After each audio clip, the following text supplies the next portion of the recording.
Sandra Louisa. This is the Let's Paint Club and welcome to another Daily Art Tips. So today I'm just going to tell you a little bit about the type of paper that I like to use when I'm using watercolour paints.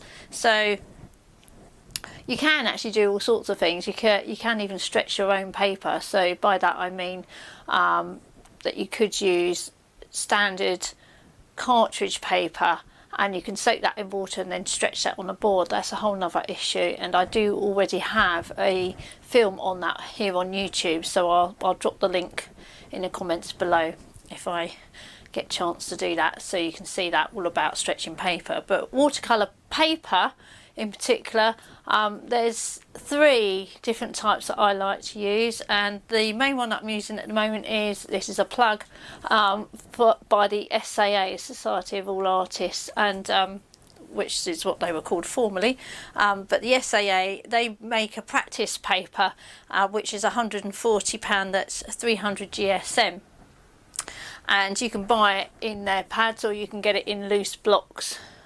Which is great. It's really well priced, it's very reasonable. This one here is cold pressed, not surface, so it's fairly smooth. It has a slight texture and grain to it, and so it's not the hot press, it's not completely smooth, but it sits somewhere in between the hot press and the rough paper. Okay, so it does have a little bit of a tooth there, and I find it's great. Actually, I've had no issues with it whatsoever. It's always been very reliable, and it's been really good for all of my watercolour painting. I use this all of the time at the moment, especially when I'm doing demonstrations. So the other papers that I like to use are Bockingford and the Fabriano Italian paper as well. They're very nice papers to use too, but I think part of it is down to your personal preference. I can recommend the papers that I use, but the other thing is it's good to go out and actually try different types of papers and see which ones you like to use.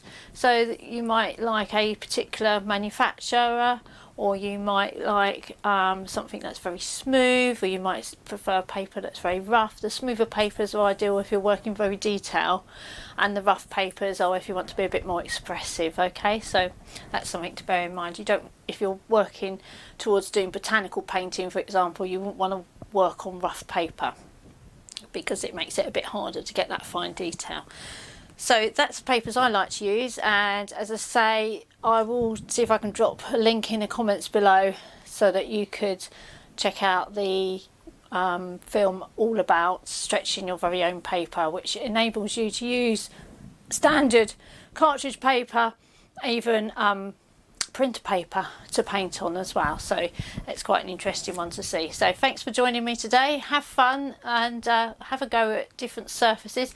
You know, do also realise that you can get watercolour paper that is tinted different colours too, so that might be something to bear in mind as well. So try different ones out and explore the different ranges and different types, and you'll find which one best suits you.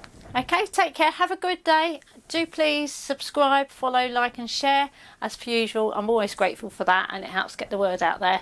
And I'll see you again soon. Thanks very much. Bye for now. Bye.